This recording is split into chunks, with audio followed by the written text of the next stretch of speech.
Et puis la tradition synoptique, c'est Marc, Matthieu et Jean. Non, Luc. Ah oui, c'est ça, Luc et Jean. Jean, c'est autre chose. Donc il y a Matthieu, Marc et Luc. Ok. Et puis la tradition johannique, c'est l'évangile de Jean, mais aussi la première de Jean, la deuxième de Jean, la troisième de Jean et l'Apocalypse.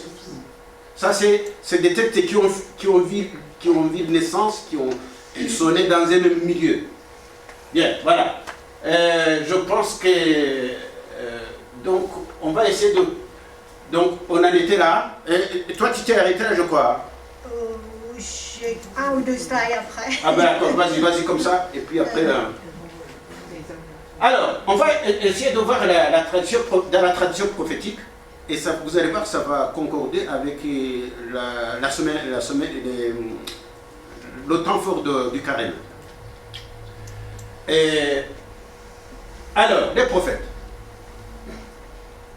Les prophètes ont été confrontés... Tiens, les prophètes, ça commence à peu près dans quel siècle? C'est le 8e siècle, comme ça je vous embête pas. Le 8e siècle avec Amos, avec Osée, avec Isaïe, etc.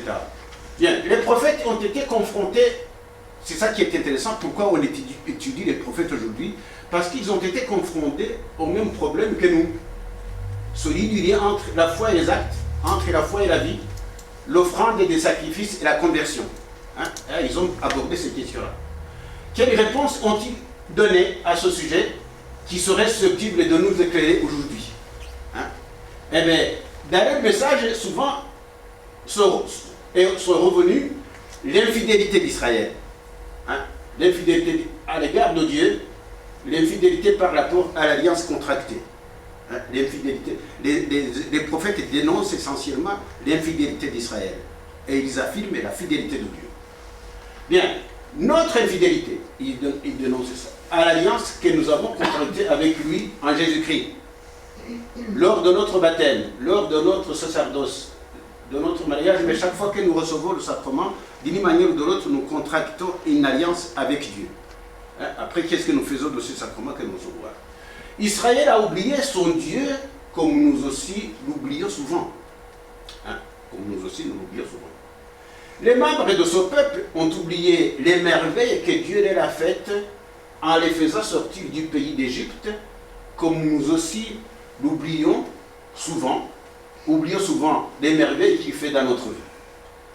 Alors nous verrons cela successivement chez les prophètes Amos, chez le prophète Osée, Isaïe, Michée, Jérémie. Donc, je pense qu'en vérité, parce qu'on n'aura pas le temps de voir tout ça, on verra probablement celui-ci, et peut-être celui-ci, et celui-là. Parce que Trito Isaïe, c'est là où il y a Isaïe 58. Isaïe 58, vous voyez ce que c'est? Isaïe 58, c'est ce qu'il se plaint. Enfin, écoute, on verra ça. Attends, je peux voir si je peux vous dire ça. Vous l'avez lu il n'y a pas longtemps dans la liturgie.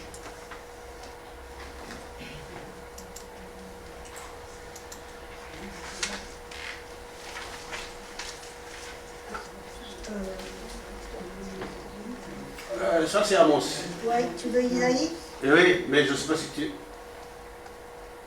Isaïe 58, c'est presque à la fin de tout ça. Tiens, ça serait bien, effectivement, qu'il voit ça. Voilà. Isaïe 29. Non, après encore. Non, j'ai pas Isaïe 58. Ah, j'ai pas mis ça dans... C'est après? C'est après. Après. Non, Après. Michée, Oui, là. Voilà. Ah oui, Trito. Alors, si quelqu'un peut lire, comme ça vous allez sentir le texte. Qu'est-ce qu'il y a les bons yeux pour lire? Parce que c'est pas assez grand. Vas-y. Qu'est-ce qu'il peut lire là? Vas-y. Crie à pleine gorge, ne te retiens pas. Comme le corps élève la voix, annonce à mon peuple ses crimes, à la maison de Jacob ses péchés. C'est moi qu'il recherche jour après jour. Il désire connaître mes voies, comme une nation qui a pratiqué la justice, qui n'a pas négligé le droit de son Dieu. Il s'informe près de moi des lois justes. Il désire être proche de Dieu. Alors là, ça commence fort.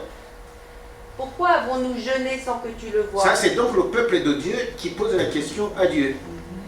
nous sommes-nous mortifiés sans que tu le saches? C'est qu'au jour où vous jeûnez, Ça, c'est Dieu qui répond. c'est qu'au jour où vous jeûnez, vous traitez des affaires et vous opprimez tous vos Voilà, ouvriers. ça c'est peut-être texte fort. Continue. C'est que vous jeûnez pour vous livrer aux querelles et aux disputes, pour frapper du poing méchamment. Vous ne jeûnerez pas comme aujourd'hui, si vous voulez faire entendre votre voix là-haut.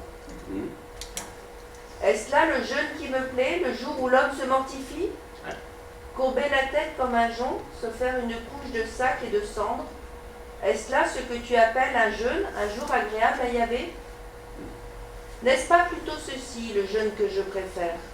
Défaire les chaînes injustes, délier les liens du joug, renvoyer libres les opprimés et briser tous les jougs? N'est-ce pas partager ton pain avec l'affamé, héberger chez toi les pauvres sans abri? Si tu vois un homme nu, le vêtir. On s'arrête un peu là-dessus. Ça ne vous rappelle rien du texte du Nouveau Testament? Matthieu 25. Hein? Qui t'est l'une peur, ce que tu as fait aller de ce plus petit de mes frères, c'est à moi que tu l'as fait. C'est très important hein, de faire le lien. Mais pourquoi on a droit sempiternellement à des homélies sur ah bah vous allez jeûner pendant le carême, vous allez faire des auréoles, vous allez Oh, moi je me sens. voilà.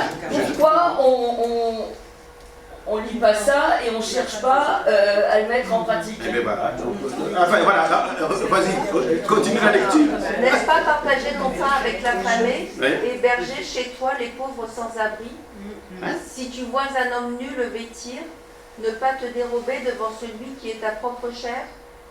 Alors, ça, vraiment, quand je lis ça, tout de suite, ça fait écho à Matthieu 27, 26, 25. Et puis, comme tu dis, c'est quand même fort. Hein? C'est très, très fort. Bon, allez, on peut continuer. Alors ta lumière éclatera comme l'aurore, ta blessure se guérira rapidement, ta justice marchera devant toi, et la gloire de Yahvé te suivra. Alors tu crieras et Yahvé répondra. Tu appelleras, il dira, me Alors, vous voici. savez qu'il y a un chant qui va aussi avec ça. Ouais, voilà, exactement. Voilà. Et c'est pas mal non plus.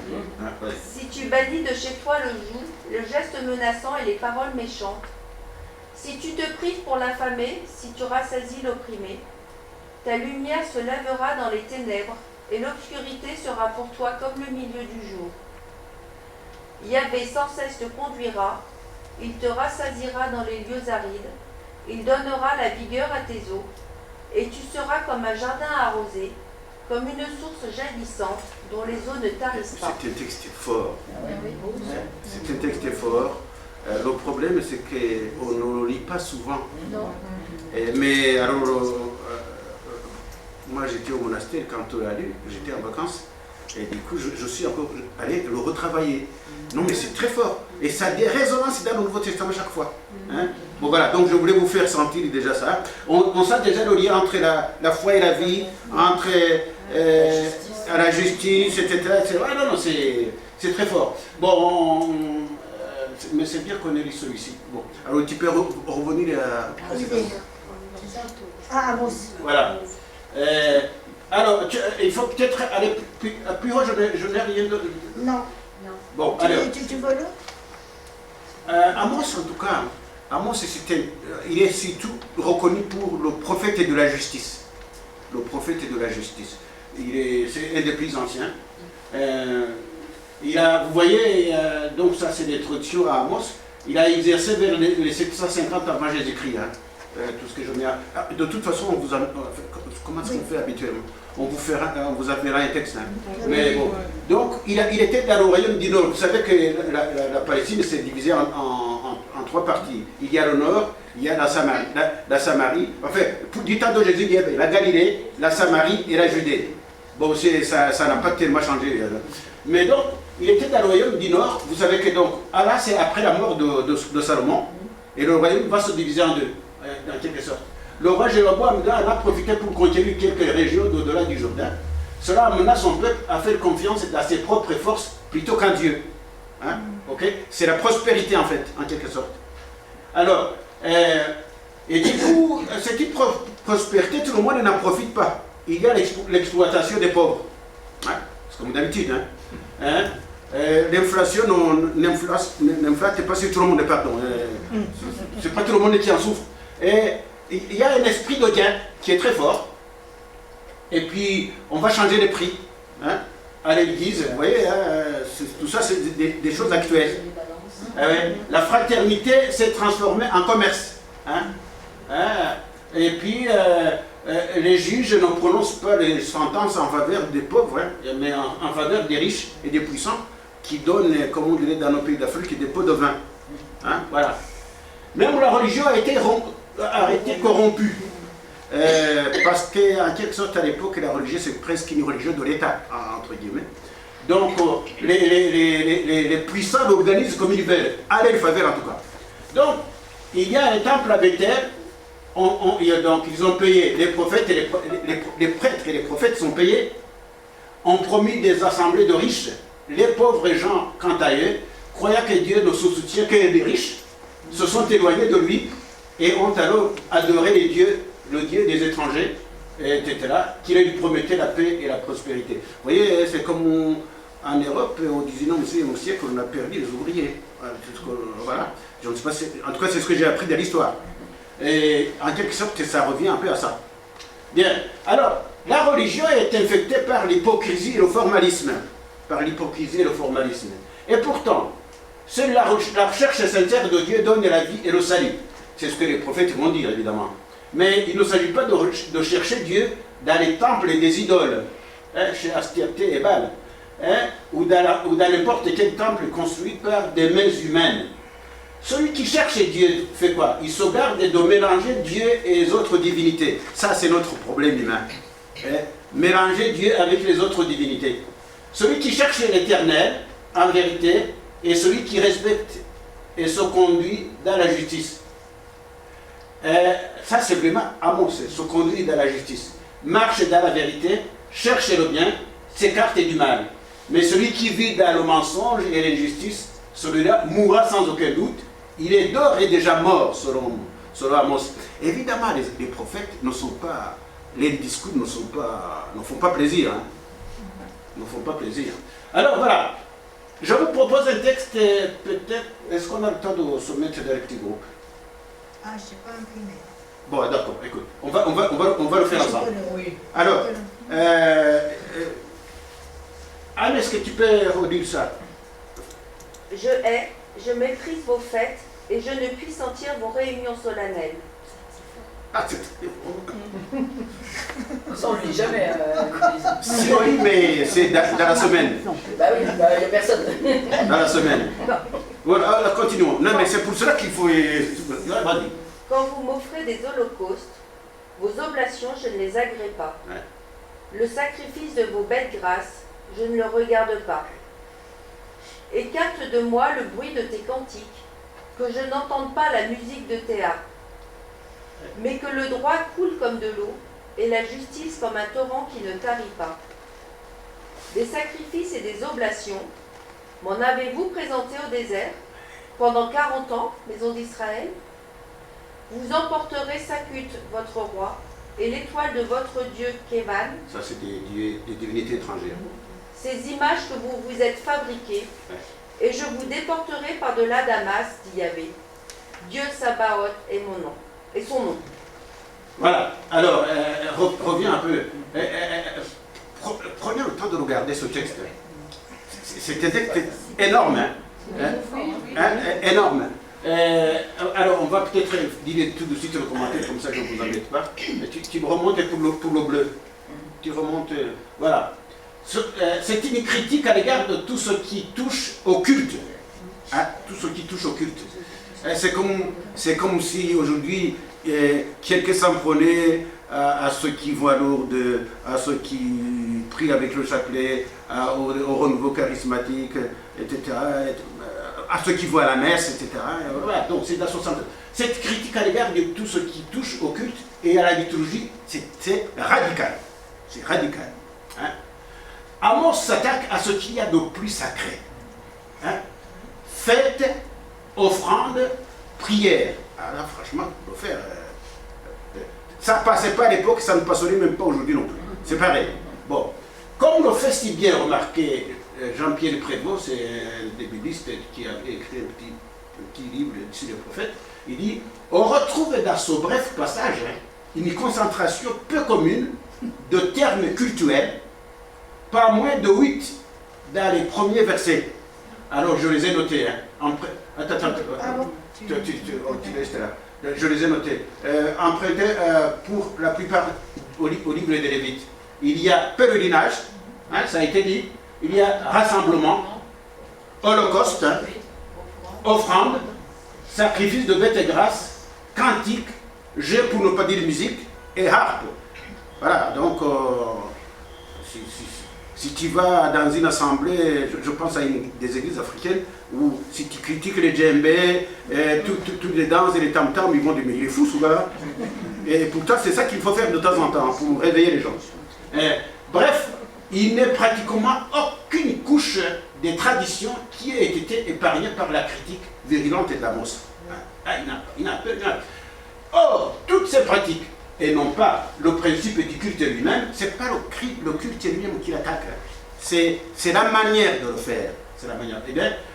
Eh bien, toutes ces pratiques ne sont pas seulement contestées par le Dieu d'Amos, parce que quand il parle au nom de Dieu. Eh bien, mais carrément rejetées. C'est rejeté. Je déteste, il dit-il. Je méprise. Ça, c'est quand même dur. Je déteste et je méprise. C'est la réprobation totale qui confirme d'ailleurs la charge négative des verbes par lesquels Amos décrit la réaction de Dieu au culte pratiqué par Israël. Je ne puis sentir vos affaires, je ne puis les sentir. Je ne puis sentir rien qui me plaise, tout ça c'est négatif. J'en détourne les yeux, je ne peux pas l'entendre. C'est pas bon. D'accord. Mais alors, du coup, quel est alors le culte? Parce qu'après, il faut se poser la question, il doit y avoir bien un culte qui est agréable à Dieu. Quel est le culte agréable à Dieu? N'oubliez pas que nous venons de voir comment Isaïe le dit, Isaïe 58. Eh bien, dans les versets précédents, ce passage, c'est pour ça que quand on lit la Bible, il ne faut pas se cramponner à un petit passage, il faut essayer de le situer dans un contexte. Eh bien, Dieu avait déjà dit à son peuple par l'intermédiaire du prophète, cherchez le bien et non le mal. Voilà. C'est question de cohérence en fait. Vous ne pouvez pas à la fois aller dans le culte, mais après vous faites que du mal. Il y a un problème. Il y a une pathologie. Il y a une pathologie. Cherchez le bien et non le mal, afin de vivre. Afin de vivre. À l'époque, c'est comme ça qu'il concevait les choses. C'est Dieu qui parle, afin de vivre. Ainsi, le Seigneur Dieu de l'univers sera avec vous. Dieu n'est pas avec vous quand vous faites le mal. Voilà. Mais quand vous faites le bien, il est avec vous. Comme vous l'affirmez. Donc, détestez d'abord le mal, aimez le bien, faites régner le droit dans vos litiges. Le droit dans vos litiges. Ce qui n'était pas le cas. Ce qui n'est pas le cas pour vous. Peut-être alors le Seigneur, Dieu de l'univers, aura-t-il pitié de ce qui reste d'Israël. Voilà. Alors évidemment, les prophètes tapent, et puis après il dit, mais si vous faites ceci, le Seigneur va... Voilà. C'est ce qu'on appelle le message d'espérance. Le message d'espérance. Voilà. Bien. Alors, oui, on va peut-être aller jusqu'au bout. Revient encore, c'est ça. Plus précisément alors, qu'est-ce qu'il fait Amos? Amos donne une réponse remarquable et synthétique qui inspire ses successeurs. Donc les successeurs d'Amos, c'est Isaïe et Michée, jusqu'à Jésus. Donc tout le monde va s'en inspirer. Que le droit jaillisse comme de l'eau. Et on l'a entendu aussi chez Isaïe tout à l'heure. Que le droit jaillisse comme de l'eau et la justice comme un torrent intarissable. Tel est le véritable culte donc, qui plaît à Dieu, celui qui se prolonge et se confirme par un engagement en faveur du droit et de la justice. Eh bien, tu vois, on y revient. Le trito Isaïe, donc, par lequel on a commencé, la lecture, eh bien, aura des propos quasi identiques, absolument, quasi identiques. Et c'est pourtant 3 ou 4 siècles après. Et même Jésus, quand il appelle aux pharisiens, que le commandement de la charité passe bien avant l'observance des règles de pureté rituelle. Eh bien, ou alors, là, il faudrait que je mette Matthieu 25. Ce que tu as fait à l'un de ces plus petits de mes frères, c'est à moi que tu l'as fait. On le voit bien donc, le Dieu des prophètes n'a que faire des cultes qui ne changent rien. Ah non, vraiment, ça c'est net. Il n'a que faire des cultes qui ne changent rien à la vie et qui se ferment au cri des pauvres. On n'y est pas encore, hein. Mais bon, on fait comme on peut. Voilà. Le Dieu des prophètes n'a que faire des cultes qui ne changent rien. Non, en tout cas, il faut que nous nous posions la question. Est-ce que ma pratique chrétienne fait changer ma vie? Me fait changer dans ma façon de vivre, dans ma relation avec les autres. C'est très important. Alors, ainsi, la liturgie, parce que nous tous quand même, on a beau dire, la liturgie c'est aussi un des moments les plus forts de notre vie chrétienne, mais c'est pour nous nourrir, c'est pour juste, il faut qu'il y ait ce mouvement-là. Hein? C'est pas une fin en soi. Ben, c'est pas une fin en soi. Voilà. Donc, ainsi la liturgie qui fait la fierté d'Israël est-elle invalidée? C'est terrible hein, quand tu dis c'est le cœur de notre affaire et puis finalement c'est invalidé, mais il y a des raisons. Non pas parce qu'elle serait mal célébrée, c'est pas ça, mais parce qu'elle est blasphématoire. Blasphématoire. Donc on injurie Dieu lorsqu'on n'est pas cohérent. Hein? Quand il n'y a pas cohérence entre liturgie et vie. En effet, ceux qui commettent les injustices continuent de fréquenter assidûment les sanctuaires, rendant ainsi Dieu complice de leur forfait. Ah ben Dieu ne veut pas ça. Hein? Alors là, c'est moi. Ce ne sont donc pas des longs pèlerinages. Mais quand je dis ça, je ne suis pas contre les pèlerinages. D'autant plus que j'en ai organisé quand même pas mal. Ce ne sont pas de longs pèlerinages, des chants merveilleux. Ça, je pense, c'est dans nos pays. Moi, je pense à un pays comme le Rwanda, quand même, quand tu arrives dans une liturgie au Rwanda, tu te dis, mais c'est une merveille. Sauf qu'après, on s'est tout castagné. Hein. Donc, comme quoi, l'humain, c'est comme quelque chose. Des chants merveilleux, des offrandes extraordinaires. Hein, dans nos pays, quand ils te dansent, ils viennent avec des bananes et des offrandes à nature. Hein. C'est beau, mais ça ne suffit pas. Hein, ça ne suffit pas. L'après va juger ce que vous vivez là. Hein. Et des bonnes danses, ça aussi je fais allusion à ça. Commencez à en faire dans nos pays d'Afrique, plus particulièrement dans les pays de Grand Lac. Le Rwanda, le Burundi, des pays que je connais. Hein, qui plaisent nécessairement et automatiquement à Dieu, c'est vrai. Mais respecter la justice et les droits de la personne humaine, cela est encore plus important. Et cela est aussi loin d'être le cas. Ceci nous amène à quoi? Eh bien, ceci nous amène, comme chrétiens, à nous poser cette question. Y a-t-il une cohérence entre notre pratique religieuse et notre comportement quotidien? S'il est vrai que nous allons à la messe et que nous prions régulièrement, comment en même temps traitons-nous nos proches? C'est important ça. Comment traitons-nous nos proches? Les enfants, le mari, la femme, les collaborateurs à l'église, les ouvriers si nous en avons. C'est tout ça, c'est des petites questions à se poser. Et marchons-nous, ou alors tiens, puisque ici dans le secteur, vous avez quand même une tradition dans la solidarité. Mais quand on appelle, par exemple, quand on nous appelle à agir parce qu'il y a un pauvre qui nous arrive, comment moi je réagis? C'est ça, hein? Comment est-ce que je réagis? Ceci nous amène donc, s'il est vrai que nous allons à la messe et que nous prions régulièrement, comment en même temps traitons-nous nos proches, etc. Marchons-nous toujours dans l'amour, dans la charité? La vérité. Dans la vérité et la justice, voilà.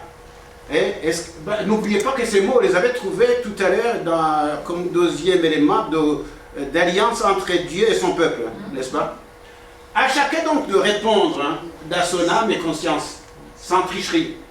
Mais aucun d'entre nous ne peut éviter de se poser cette question, car l'éviter est une forme de réponse qui n'est pas nécessairement la meilleure. Bon, voilà. Alors, est-ce que vous avez des questions ou pas avant de continuer? Bien. Et donc là, nous arrivons à un prophète qui s'appelle Osée, mais celui-ci, je ne voulais pas l'aborder, mais c'est pas mal qu'on lise son texte. Parce que c'est surtout à la fin, va à la fin pour... non.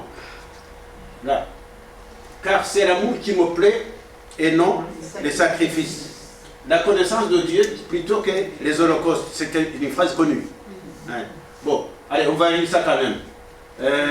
Qu'est-ce qu'il y a pour nous soulager, pour que Anne se repose? Qu'est-ce qu'il y a des yeux? Moi, allez, j'y vais.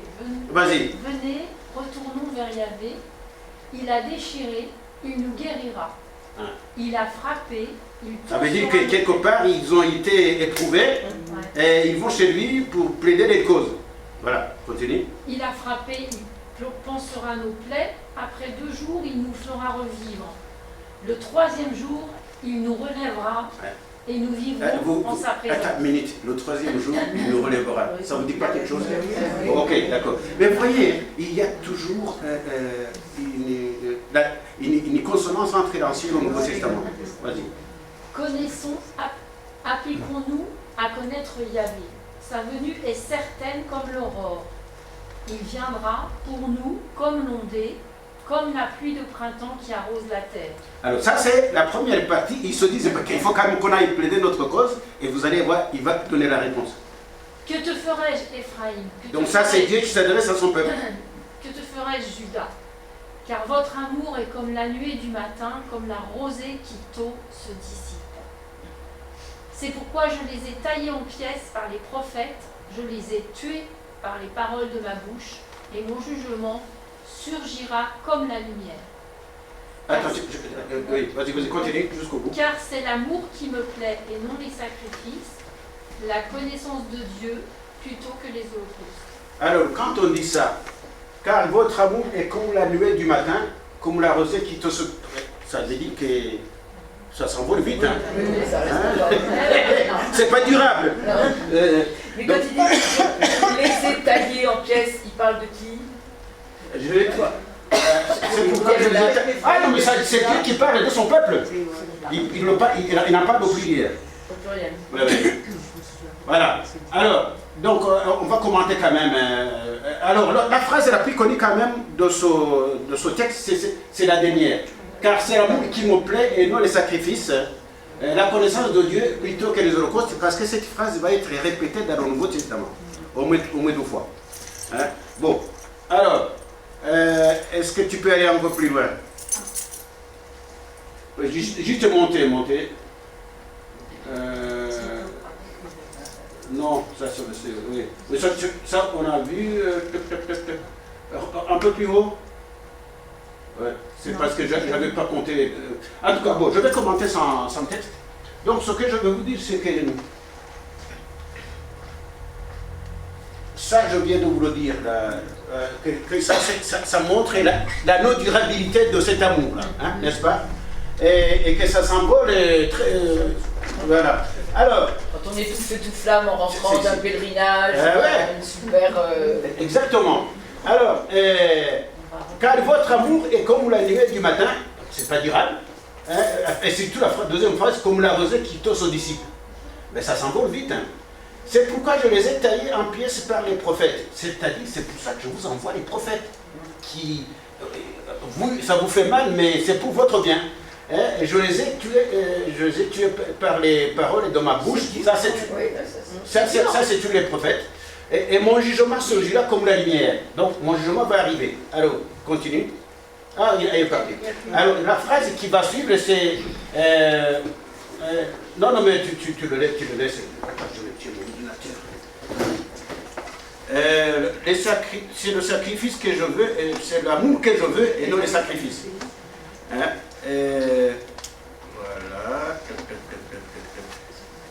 Voilà, j'y suis.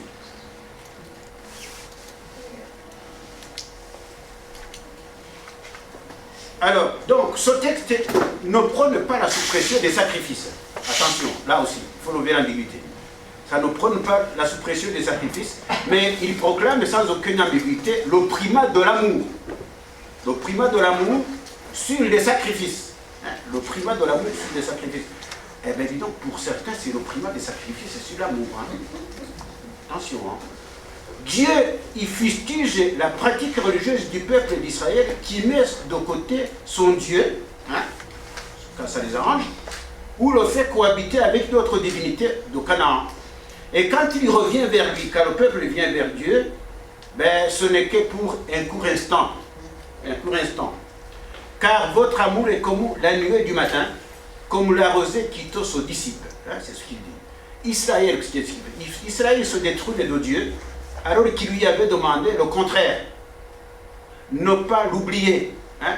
Je vous ai parlé tout à l'heure. L'Ozakar n'oublie pas. Hein? Ça faisait partie du contrat, hein, de l'alliance en tout cas. Eh bien, ne pas l'oublier, Dieu s'élève alors contre la pratique religieuse extérieure, superficielle et formaliste. Celle qui présente les offrandes à Dieu alors que le cœur est bien loin de lui. Israël oublie vite son premier amour et va vers d'autres amants. Son amour est éphémère. Voilà, c'est ça. Son amour est éphémère. Hein, c'est pas durable. Son amour est éphémère. C'est une... Osée va dire, c'est une prostituée. Or, Dieu préfère l'amour plutôt que les sacrifices. Sa connaissance plutôt que les holocaustes. Qu'est-ce que cela nous montre? Cela nous montre qu'à cette époque déjà, certains se contentaient d'offrir beaucoup de sacrifices à Dieu, mais sans avoir ni amour ni connaissance envers lui. Ils l'ont transformé en objet de leurs intérêts. Ils l'ont transformé en objet de leurs intérêts. Et c'est bien cela qui attriste Dieu, et qu'il dénonce par l'intermédiaire du prophète Osée. En effet, la connaissance de Dieu est superficielle si elle ne conduit pas à une réelle conversion. La connaissance de Dieu est superficielle si elle ne conduit pas à une réelle conversion. À une charité qui bannit assassinat et débauche. À l'époque, c'était ça, hein, assassinat et débauche. C'est dans Osée 6:8. Le vrai culte, la vraie connaissance de Dieu conduisent à l'amour, à l'aide, à la solidarité et à la fidélité. Voilà. Le vrai culte. J'ai connu dans les paroisses où il y avait, quand quelqu'un commençait à parler de solidarité, il y a des gens qui sortaient de l'église. Ben, il n'avait pas lu Osée. Enfin, en tout cas, ça ne lui disait rien. Alors, connaître Dieu, c'est à la fois vivre une relation intime avec lui, ça c'est de l'ordre de la foi, et s'intéresser à ses volontés. L'oubli est son contraire. L'oubli est son contraire. En opposant amour et connaissance à sacrifice et holocauste, Osée indique quoi? Que la vérité de la religion se joue dans une relation exigeante avec le Seigneur.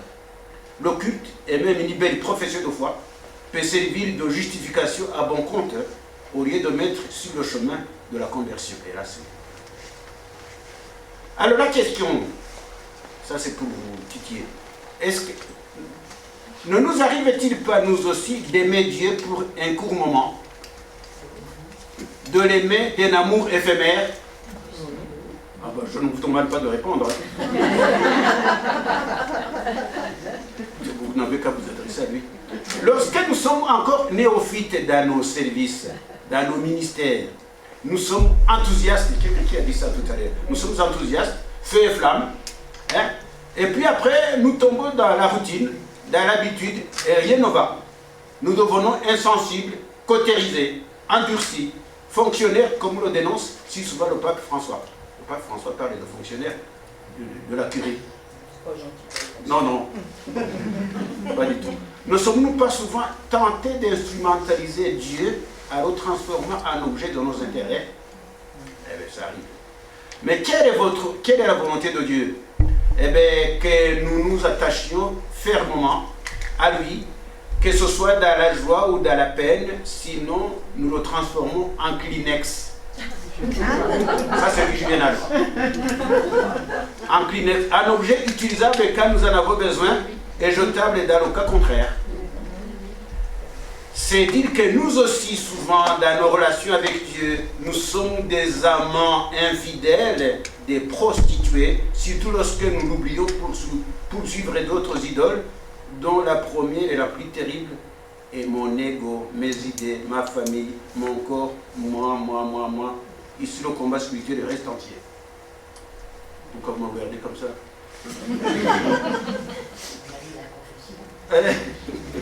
Voilà.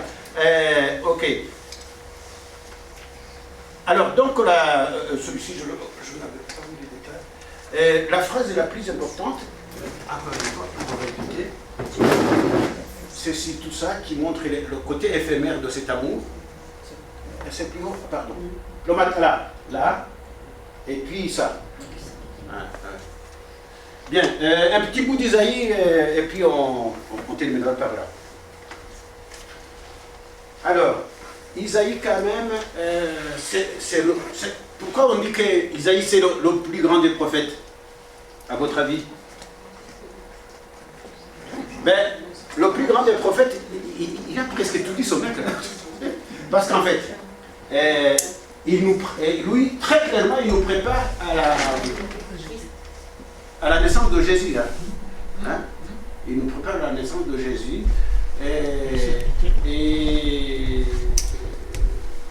Ben, là aussi, il y a des allées et venues entre lui et le Nouveau Testament. Bon, alors, le péché le plus grave qu'il dénonce, c'est lequel? Eh bien, ça réside dans l'orgueil qui se traduit dans la volonté d'être en autonomie par rapport à Dieu. On n'a pas à être en autonomie par rapport à Dieu. Au contraire, on a à être en dépendance à lui. Eh bien, Sophie également le péché de Samarie. Hein? Isaïe est également le prophète de la foi qui appelle le peuple à croire en Dieu.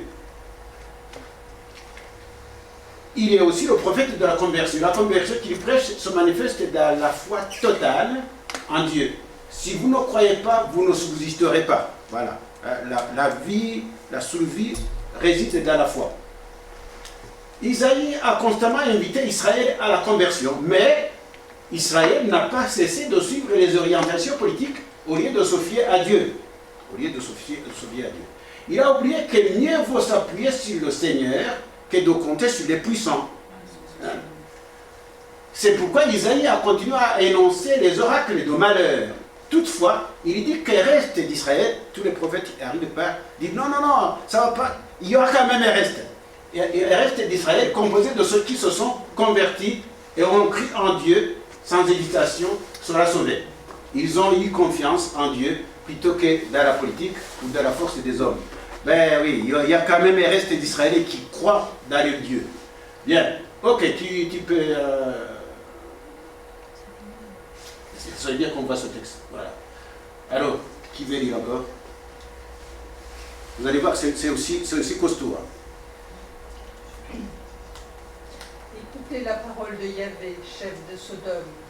Déjà, il les appelle Sodome. Il les appelle Sodome. Tac. Pas un compliment. Ah. Prêtez l'oreille à l'enseignement de notre Dieu, peuple de Gomorrhe. Eh bien voilà. Ça fait une référence qui montre des trucs de pécheurs, quoi. Donc, voilà.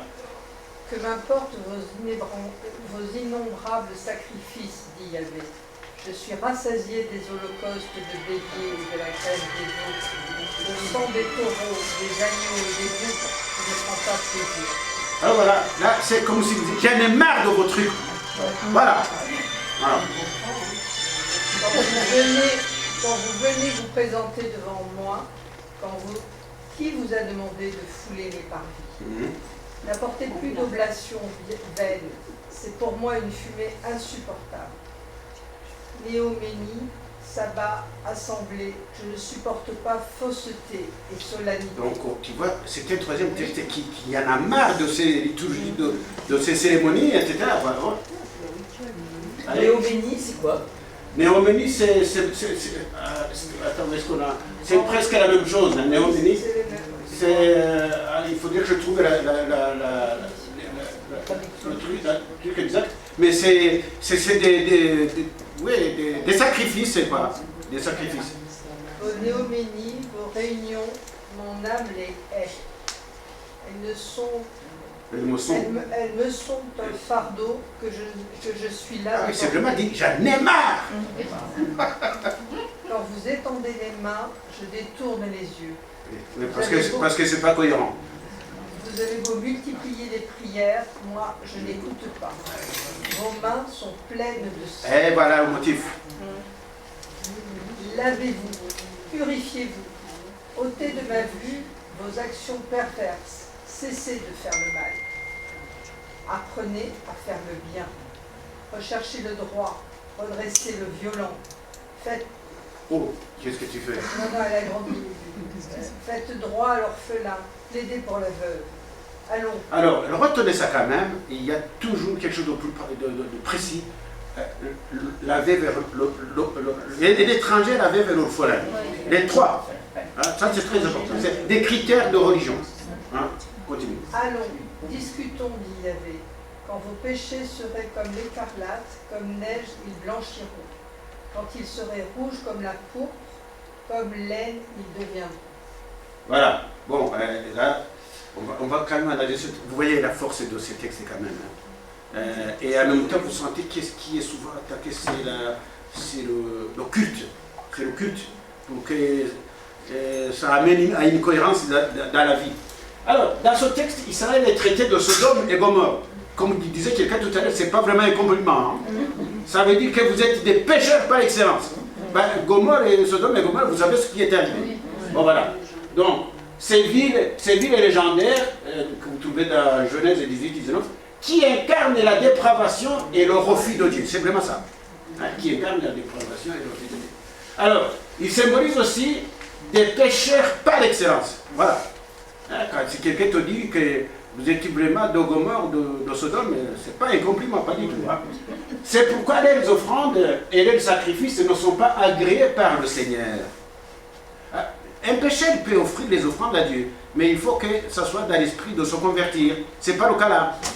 Alors, Dieu ne peut prendre plaisir ni à une solennité religieuse, okay, accompagnée de méchanceté, parce que c'est ça le problème, ni à les innombrables prières, pourquoi? Présentées par les mains pleines de sang.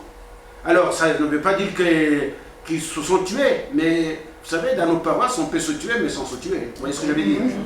Voilà.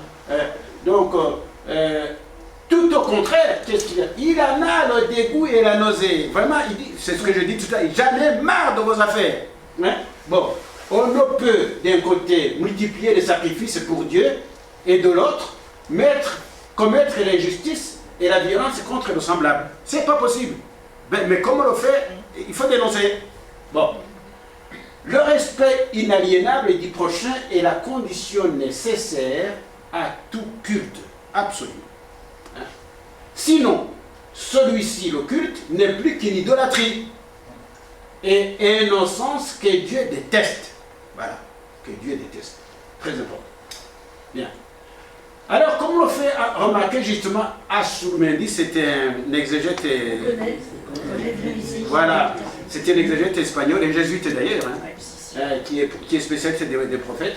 Eh bien, Ashurmendi dit, donc le prophète s'attaque ici à une attitude courante et à une tentation constante, quelle est cette constatation? Séparer la vie en deux. Hein? Il y a ma vie quand je suis dans le culte, dans l'église, et puis il y a la vie en dehors de l'église. Or, ça c'est terrible. Il faut qu'il y ait un lien entre les deux. Hein? Il faut qu'il y ait... Bon, voilà. Donc, séparer la vie en deux, l'homme est situé entre Dieu et les hommes est toujours tenté de se comporter différemment avec l'un et l'autre. Voilà. Il oublie que pour Dieu, il faut être cohérent et que le rapport avec lui les rapports avec lui passent par les rapports avec les autres. Moi j'avais aimé, il y avait, je ne sais pas quel auteur qui disait, on ne peut pas dire qu'on respecte Dieu si on ne respecte pas les droits de l'homme. Ça c'est clair. Hein, voilà. Okay. Mais donc, non seulement le culte, il oublie que pour Dieu, il faut être cohérent et que les rapports avec lui passent par les rapports avec les autres. Non seulement le culte, qui est d'abord un aspect public, c'est vrai, hein, mais la prière aussi doit être faite dans les mêmes conditions de cohérence. oui. On ne s'étonnera donc pas que la réaction de Dieu devant un tel culte hypocrite soit exprimée violemment. Je déteste vos fêtes. Ah, ça c'est quand même terrible. Je déteste vos fêtes. Voilà. Et c'est répété, vous voyez, c'est pas seulement chez Isaïe, hein, il y a aussi chez Amos, chez Osée. Le désir, c'est quoi? Le désir et la volonté de Dieu, c'est quoi? Parce que c'est toujours ça la question. Que le peuple se convertisse, hein, que vous vous convertissiez, que le peuple se purifie, qu'il renonce aux actions mauvaises et pratique les bonnes œuvres. Les bonnes œuvres, c'est quoi? La justice, le respect de l'autre, la défense des victimes de l'injustice, l'aide des plus faibles, l'étranger, la veuve, ça c'est vraiment les critères de l'étranger, la veuve et l'orphelin. Ça c'est, vous trouvez ça dans la Bible du début à la fin.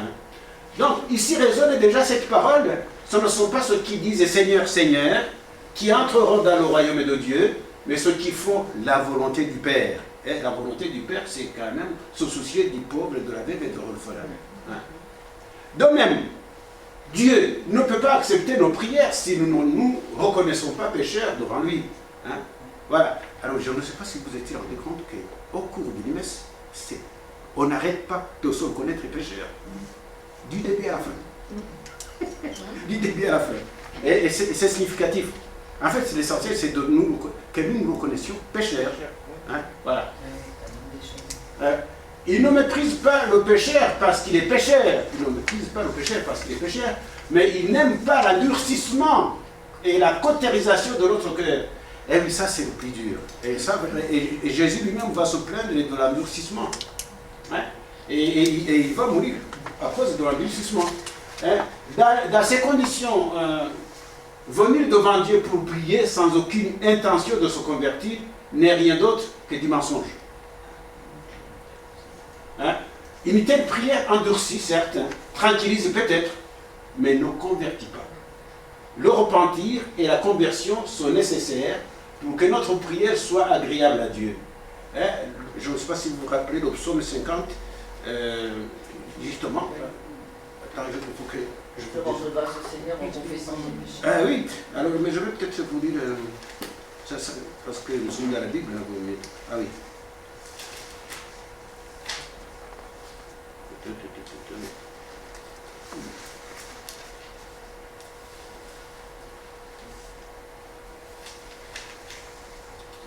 Voilà. Et 19, il me semble que c'est 19. Le sacrifice voulu par Dieu, c'était l'esprit brisé, Dieu qui ne rejetait pas un cœur brisé et broyé. Hein, un cœur converti. Hein, voilà. Bien. Ok. On revient un peu. Donc, le repentir et la confession sont nécessaires pour que notre prière soit agréable à Dieu. De même, un culte ou une prière qui ne nous conduit pas à respecter et à aimer notre prochain ne peut être agréable à Dieu. C'est un critère quand même qui nous dit où est-ce que nous en sommes dans l'authenticité de notre foi. Impossible de le rencontrer hors de la relation juste au prochain. On ne peut pas rencontrer Dieu en dehors de la relation avec notre prochain. Souvent on oublie, mais c'est ça. Hein. Bon. Vous voulez encore une couche? Bon, allez, on va terminer par celui-là. Avec qui veut dire? Vas-y, continue un peu. Alors, le Seigneur a dit, parce que ce peuple est près de moi en parole et le glorifie de ses lèvres, mais que son cœur est loin de moi, et que sa crainte n'est qu'un commandement humain, une leçon apprise. Eh bien, voici que je vais continuer à étonner ce peuple par des prodiges et des merveilles. La sagesse des sages se perdra et l'intelligence des intelligents s'envolera. Alors, les phrases les plus importantes, c'est ce que le Seigneur a dit, parce que ce peuple est près de moi en parole et me glorifie de ses lèvres, mais que son cœur est loin de moi. Ça va être répété par les évangiles. Bon, Dieu n'apprécie pas les prières qui ne sont que discours, sans aucune œuvre les authentifiant. Ah oui. Et il n'agrée pas non plus les prières faites par un cœur éloigné de lui. Hein? La religion, n'est que manifestation extérieure, superficielle, formaliste, ritualiste, diversion. Ah oui. Tourner son cœur vers Dieu et ne jamais l'oublier, c'est cela. Ça nous rappelle quand même l'alliance. En vérité, respecter Dieu, adhérer à lui, le glorifier, lui plaire. Tourner son cœur vers Dieu et ne jamais l'oublier. Ne jamais l'oublier. Alors, c'est sûr que on l'oublie, mais bon, enfin, il faut revenir. Donc, ne jamais l'oublier, parce que c'est ça l'alliance. Ce n'est pas réciter sa leçon de catéchisme. Est-ce qu'on peut encore réciter notre leçon de catéchisme? Bon, ce n'est pas réciter sa leçon de catéchisme ou ses prières par cœur. Alors attention, là je ne suis pas contre la prière par cœur quand même. Moi je savais dire le Je vous salue Marie, etc. avant d'aller à l'école. Donc c'est la famille ça, hein. C'est la famille qui fait ça. Donc la mémoire, parfois, la bibliothèque de la mémoire est importante. Voilà. Attends, tu es monté plus haut, non? Non, c'est le perroquet là. Où est-ce que je suis là? D'accord. Oui, donc ce n'est pas réciter sa leçon de catéchisme ou ses prières par cœur, car le perroquet le fait encore mieux que les humains. Donc, ça, j'exagère quand même un peu. J'exagère un peu, mais c'est pour. Bon. Et voilà. Et non, mais c'est vrai, c'est pas. Être chrétien, c'est pas une histoire de formalisme.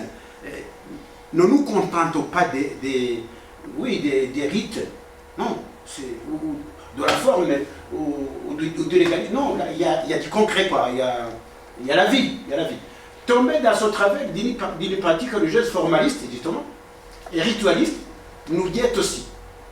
Parce qu'en fait, on peut arriver au fait que, bon écoute, il faut qu'absolument je célèbre la messe, mais qui ne lui donne pas le sens de ta célébration. Et là, ça ne va pas, quoi. Hein? Tomber dans ce travers d'une pratique religieuse, formaliste et ritualiste, nous guette aussi, évidemment. Nous guette aussi. Hein? Ah oui, et pourquoi tu n'as pas fait ça, Père? Pourquoi tu n'as pas fait ça? On appelle ça le rubricisme. Mais pourquoi tu n'as pas fait ça? Normalement, on fait ça. Pourquoi tu n'as pas fait ça? Ah, mais ça ne va pas, non. Bon. Alors, c'est pourquoi il est mieux de préparer nos prières. Alors, quand je dis préparer, ce n'est pas les noter. Préparer nos prières, c'est se mettre dans l'ambiance, quoi. C'est pourquoi il est de préparer nos prières pour qu'elles ne soient pas trop mécaniques. Hein? Et que nous sachions consciemment et constamment ce que nous sommes en train de dire à Dieu. Et que nous nous mettions à son écoute. Alors, évidemment, Sainte Thérèse d'Avila dit que tu ne peux pas t'éliminer le Je vous salue Marie sans être distrait. Ça, c'est pas possible. Par contre, elle dit aussi, mais par contre, quand tu te rends compte que tu es distrait, reviens. Voilà. Alors, l'essentiel, c'est quoi? L'essentiel de la prière est que nous tournions notre cœur vers Dieu pour écouter au lieu de rester là physiquement. Parce qu'en fait, dans la prière, le plus important, c'est pas ce que nous disons, c'est ce que nous recevons, c'est ce que nous écoutons. Hein? L'essentiel de la prière est que nous tournions notre cœur vers Dieu pour l'écouter au lieu de rester là physiquement, alors que notre cœur. Alors attention, on peut prier aussi par la présence. Hein, ce qui faut l'adoration, c'est un peu ça. On peut par sa présence, par ta présence, déjà c'est une prière. Quand je dis rester là, c'est dans les gestes bizarres, quoi. D'un ritualisme. Donc, l'essentiel de la prière est que nous tournions notre cœur vers Dieu pour l'écouter au lieu de rester là physiquement, alors que notre cœur est très loin de lui. Donc, rester là, c'est pas ça le problème. C'est le fait que notre cœur est loin. Hein? Voilà. Animés par d'autres préoccupations, mettons-nous au rythme de Dieu et ne lui imposons pas le nôtre. Mettons-nous au rythme de Dieu et ne lui imposons pas notre rythme. Je sens que vous êtes fatigués, on va s'arrêter par là. On n'a pas commencé par la prière, on va terminer par la prière. Est-ce qu'il y a des réactions? Est-ce que ça vous va? Parce que tu sais, quand on prépare, on ne sait jamais. Est-ce que ça. C'est plus facile à dire qu'à faire. Voilà. Ça, c'est plus facile. Mais en même temps, c'est. Moi, le culte, c'est une sorte de labourage aussi, quoi. On travaille la terre, on travaille le. Voilà. Et la terre, c'est la terre de notre vie. Oui. Oui, oui, c'est la terre de notre vie. Ouais. Autre réaction? Quand on est très fatigué ou quand on contraire dans la tête ou quand on n'est pas bien, on est enfin moi en tout cas, je suis contente de trouver des prières, si j'ose dire, mécaniques. Ah oui, oui, tout à fait. Tout à fait. Par exemple, le chapelet. Quand je suis fatigué, je ne prie que par ça. Parce que c'est facile. Mais bon, et en même temps, quand quelqu'un dit que oh là là, c'est tout le temps. Ah non, moi ça ne m'ennuie pas. Mais rester en présence dans l'adoration, chasser tout le temps ce qui nous vient spontanément dans la tête, Ah oui, oui, oui. c'est comme une vie, c'est du labourage. Oui, tout à fait. Ah oui, on n'a pas fini avec la prière. Dans ce sens-là, je trouve qu'on a vécu une expérience très intéressante pendant le confinement, quand on était privé de messe. Alors, on a vu des réactions très diverses, quoi, des gens qui voulaient leur hostie à tout Oui, prix. ah oui, absolument. Hein, et puis, je trouve que ça invitait à chercher d'autres manières Tout à fait, absolument. de... On a essayé de développer, en tout cas, on a imaginé des choses. On en a pas beaucoup. imaginé et on en a aussi... Oui, oui, il y avait de tout. Voilà, parce qu'on voulait... Surtout pas de créativité. Non, hein. non. Non, il y a eu... bon. Moi, je trouve qu'on a vécu une expérience très intéressante qu'on n'a pas assez exploitée après, enfin, qu'on n'a pas assez Moi, ce que mis je... en évidence. Là où j'ai dans ton sens, c'est le... On a fait peut-être aussi l'expérience du manque. Oui, oui, aussi, oui. Mais c'est bien, c'est bien. Oui, Faut pas tout à remplir fait. tout de suite. Qu'est-ce que j'avais remarqué encore? Mais on rejoignait justement toutes les personnes qui étaient Voilà. involontairement, enfin je dirais pas liées au Covid, mais qui étaient dans Voilà. cette situation, les personnes détenues, les personnes malades, dans un hôpital et tout ça, donc on les rejoignait aussi, on était en lien avec elles, comme ça. Oui, oui. Bah, c'est plus de temps. Et en même temps, là les prophètes sont très durs à l'égard du culte, mais le culte c'est très important. Et oui, et ça formate notre foi, comme on a dit. Mais il faut faire attention que ça ne soit pas que...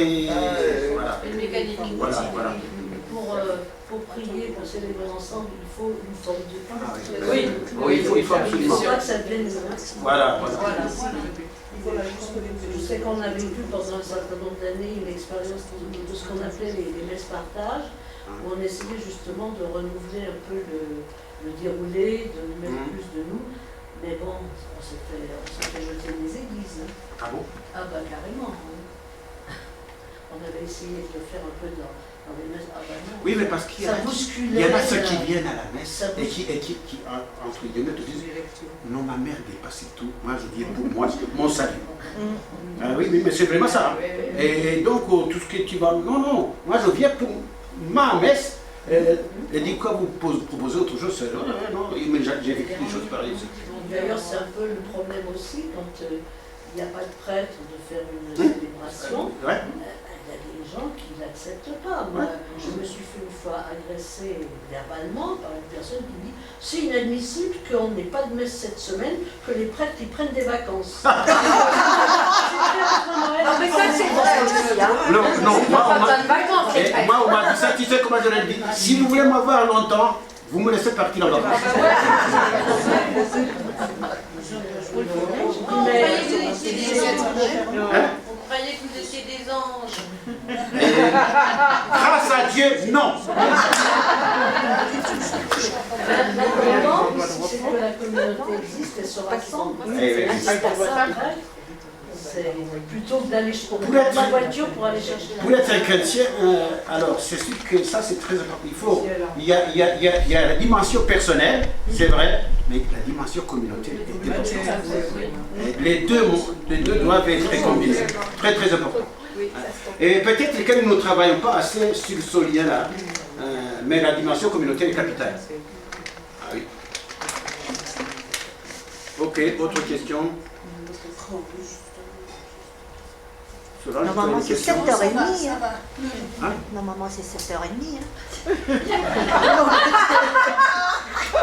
Vous voyez, le formalisme est là, le ritualisme est là, le légalisme est là. Vous voyez? Elle en veut pour son argent. Et combien tu as payé? Il m'a fait travailler et puis lui... Sauf que, madame, voilà comment on dit les autres. Parce que si moi je ne sens pas que l'Assemblée est fatiguée, je suis un monstre. Est-ce que tu as senti que je suis fatiguée? Toi, je m'en fous. Toi, je m'en fous. Parce qu'il est en vacances, mais il m'a donné du boulot. Et après, il m'engueule parce que je ne prends pas des vacances. Non mais moi en tout cas je ne dis pas qu'il ne faut pas que tu ailles en vacances. Non, mais au mois d'avril, donc il ne faut pas compter sur moi. Ah ben écoute, on va se reposer de toi.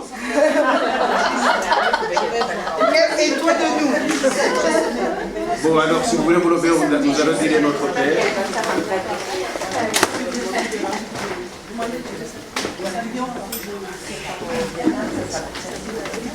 Alors je pense que jeudi prochain on revient, non, c'est ça? Oui. Alors,